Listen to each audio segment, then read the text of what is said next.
What's the worst Kiss album of all time? Well, the worst one, oh my God. I would say there's an album called Dress to Kill, which is their third album, which has a one of the worst 1-2 opening punches of all time. Room Service into Ladies in Waiting. That's pretty terrible. You're saying Dress to Kill worse than Hot in the Shade? Hot in the Shade, I have to say, I haven't really heard in its entirety, but I do know it has, I think, 14 songs on it, one of which has one of the worst titles of all time, Cadillac Dreams.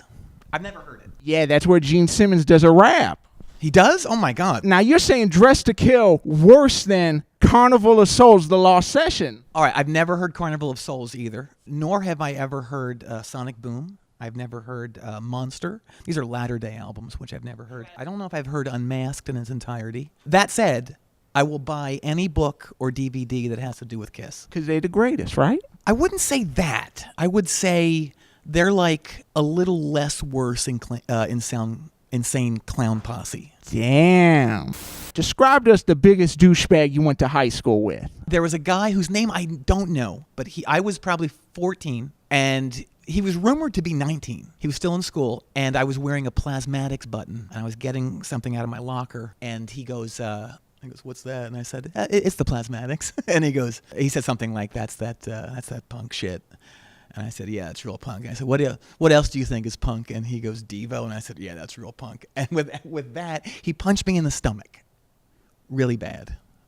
What is the best rock doc? There's a lot of them. You know what's a great one? And this is a band. I know I keep saying I don't listen to any of the things that I'm referencing, and this is true with this one also. Is a band called Cannibal Corpse, who are like a death metal band. And there's a great, it's a 3-hour documentary on them called Centuries of Torment. John Darnielle from the Mountain Goats turned me on to it, and you don't need to know anything about the band, and it's their story. They're still together. They're still going strong, and all the mayhem that they've caused and endured.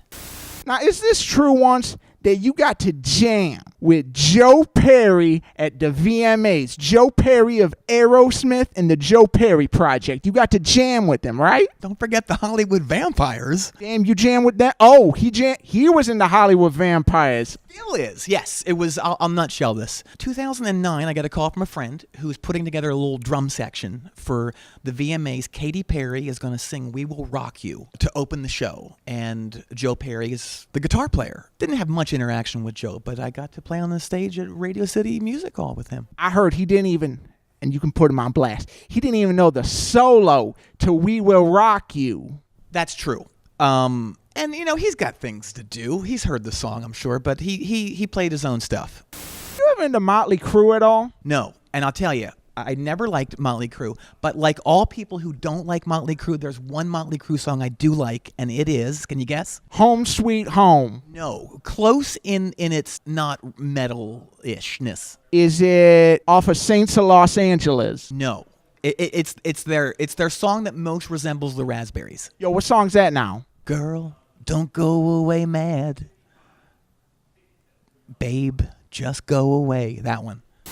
As a Lil G back in the day, yo, you was into some hardcore punk shit. Who are some of the bands you've seen back in the day? This is a very sad story. One of the first shows I ever went to. This is I'm about like maybe 8 or 9 months into hardcore. This is like 83. This is in Philadelphia. Minor Threat, Autistic Behavior, great Jersey band. McRad, a great Philly band. But I was at the mercy of my friend who drove us, and they added like 2 other bands, so I never got to see Minor Threat because they went on at like 1. Damn, that's cold as hell. You ever see Agnostic Front or the Chrome Eggs live? Saw Agnostic Front at a community activity center in 1983 or 4. I saw. I'm trying to think about any Detroit bands. I don't think I never saw the Necros, although I guess they're from Maumee, Ohio, technically. Never saw Negative Approach until about 5 years ago, and they were awesome. The Freeze I never saw. The Freeze were from Cape Cod. I want you to know that I know that. I'm thinking of L7, the original L7. The Fix is what I'm thinking of.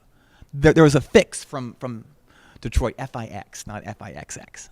What's your favorite thing about Glenn Danzig? Truthfully, I think he's a great I think he's one of the great pop punk songwriters of all time. I love that he look, Glenn has picked a tough persona to age into. You know what I mean? It's a tough thing. His sense of humor is more apparent now, I think, about himself with the Portlandia sketch. And I don't know if you watched that, Metallica celebrated their, was it 30 years anniversary? They did a run of shows at the Fillmore several years ago. He came out and they did Last Caress and Green Hell, and he was just smiling the whole time, which I think is great. And when you see the Misfits, those reunion shows, he's laughing. So I tip my hat to Glenn.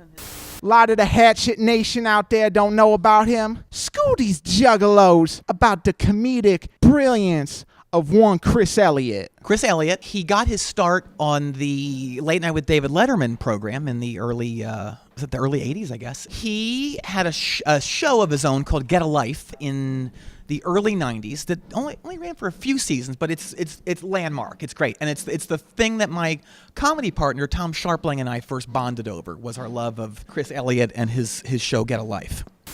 How fucking off the chain is it? You get to play fucking Who-ska-do songs with the real Bob Mould. That's dope, right? A dream come true. It's kind of like playing with a Beatle for me. That was the music I really connected with as a late teenager. What's the best Who-ska-do song you love playing with him? I love, there's a handful. I love a song called Hate Paper Doll. I love a song called Flip Your Wig, Celebrated Summer, Something I Learned Today, Could You Be the One? The list is endless. One of our best guests. Thank you so much for being on the fucking show. The Juggalos are gonna fucking love this shit. Can I get a whoop whoop? Well, first of all, I want to say, what's this one of shit? Man, you top 5. Oh my God. Name the other 4. We interviewed a guy at a flea market once. I saw that. That was great. And a random guy outside somewhere singing a song. I didn't see that one, but it sounds intriguing. But you're up there, man. Jon Wurster. What do I do? I have to say what? Give me a whoop whoop. Whoop whoop! Shit, that was off the chain. Thank you so much. Namaste. Thank you. Thank you.